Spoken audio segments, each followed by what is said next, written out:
আসসালামু আলাইকুম।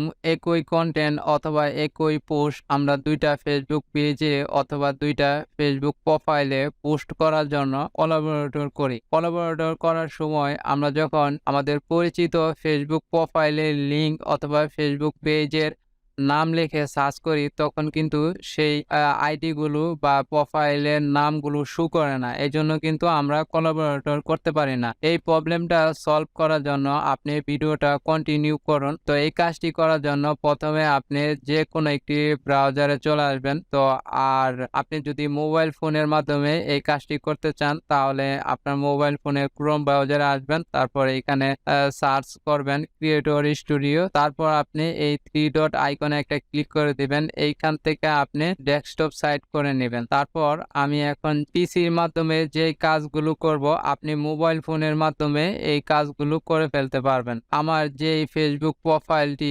কোলাবোরেটর করার সময় সার্চ করে খুঁজে পাওয়া যায় না, আমি সেই প্রোফাইলে চলে আসলাম। এই যে এখানে দেখতে পারতেছেন এই লিঙ্ক দিয়েই কিন্তু আমি কোলাবোরেটর করার সময় সার্চ করেছিলাম কিন্তু শো করে না এই প্রোফাইলের নামটি। তো আমি তারপর আমি উপরের লিঙ্কের উপর ক্লিক করে দিব। তারপর এরকম একটা ইন্টারফেস ওপেন হবে। তো আপনি এগুলো কেটে দিবেন। তো আপনি এইখান থেকে মনিটাইজেশন অপশনের উপর ক্লিক করে দিবেন। ক্লিক করে দিলে আপনি প্রসেসিংটা দেখতে পাবেন। যদি আপনার সামনে এরকম ইন্টারফেস ওপেন না হয় তাহলে আপনি যে কাজটি করবেন এইখানে দেখতে পারবেন হেল্প নামে একটি অপশন থাকবে।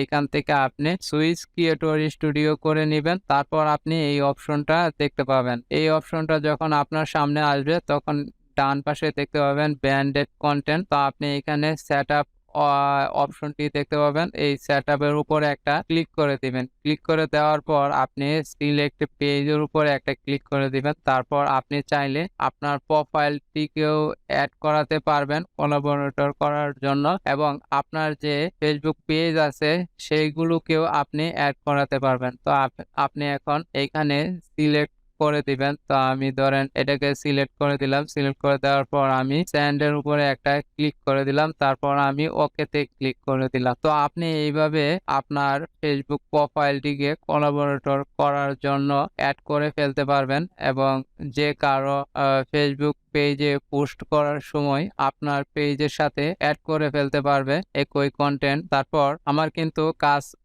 কমপ্লিট। তো আপনি যদি আরো অন্য পেজগুলো কোলাবোরেটর করার জন্য এড করাতে চান তাহলে আবার আপনি সেটআপ এর উপরে একটা ক্লিক করে দিবেন। ক্লিক করার পর আপনি এখানে সিলেক্ট পেজ খুঁজবেন। তারপর আপনি চাইলে এটাকে এড করাতে পারেন। তারপর আপনি সেন্ড এর উপর ক্লিক করে দিবেন। তারপর আপনি ওকে তে ক্লিক করে দিবেন। এইভাবে আপনি যেকোনো ফেসবুক পেজ অথবা প্রোফাইল কোলাবোরেটর করার জন্য সেটআপ করে ফেলতে পারেন এবং অন্য কেউ আপনার ফেসবুক পেজ অথবা প্রোফাইলের সাথে একই কনটেন্ট পোস্ট করে দিবে। আপনি শুধু নোটিফিকেশনে এসে অ্যাকসেপ্ট করে দিবেন তাহলেই কিন্তু একই কনটেন্ট ২ টা ফেসবুক পেজ অথবা ২ টা ফেসবুক প্রোফাইলে পোস্টও হবে। তো আজকে এই পর্যন্তই। সকলের সুস্বাস্থ্য কামনা করে এখানেই শেষ করছি। আসসালামু আলাইকুম রাহমাতুল্লাহি ওয়া বারাকাতুহু।